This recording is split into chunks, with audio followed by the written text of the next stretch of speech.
In Parsha Vayelech, otherwise known as the smallest Parsha in the Torah, is the time when Moshe is handing over the reins over to Yehoshua. The Torah tells Vayelech Moshe Moshe went to say these words over to Bnei Israel. He says, Ben Meah, Vesem Shana, I'm 120 years old today. I cannot continue to go out and to come in.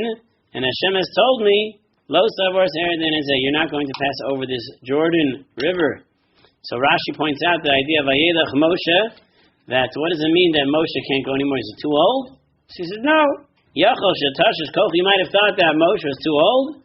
Talmud Lomer, later on, it's going to tell us in Perek Lamed Daled by the end, in the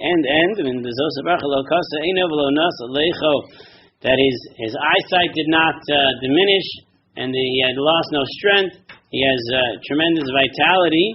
So what does it mean that he could not do this anymore? Eini Rashai, I'm not allowed to anymore. Hashem has told him not allowed to. The Orach Chaim points out, Moshe knew this day. Moshe sensed, he was able to know exactly the day that he was going to pass, and this we have with the great tzaddikim.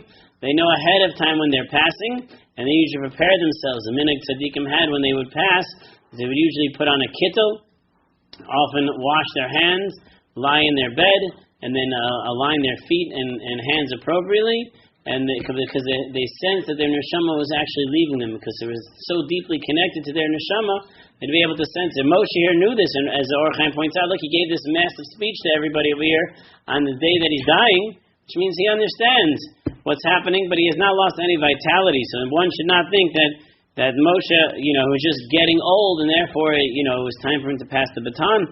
Rather, it was not so. Rather, Hashem is the one who told him that he cannot go on further, and that's what he's doing. But Moshe Rabbeinu here, this in Parsha Vayelech, is his last day. That's what the Mefarshim point out. It's his last day that he is on this world, and that's why we have the next two parshas of Vayelech, Hazinu, V'zos HaBracha, and V'zos HaBracha is obviously when Moshe writes the last lines when he does pass. But this is what he says over here. And one last thing that Rashi points out over here. What does it mean I cannot go? Go in, go out, come in. The divrei Torah. In words of Torah, he cannot do it anymore. The wisdom of Chachma was now closed off from him. He could not reveal anymore. And this is to go and come, which means for us, the idea of going and coming. What do you do? When people say, what do you do? Where do you go? What do you do for your life? The answer is, I go and come. I think of divrei Torah. Words of Torah is what comes to me. That's what my life is.